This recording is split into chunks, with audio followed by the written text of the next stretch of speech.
Hello guys, welcome back to my channel and welcome back to another video.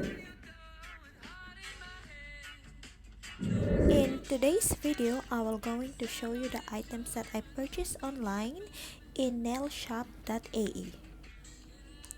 I purchased these tools for my DIY gel polish because I was thinking if I will gonna do it myself, I can save few bucks kung ako na lang yung gagawa. I will gonna show you first the first batch that I purchased in that online shop, pero I was not able to film it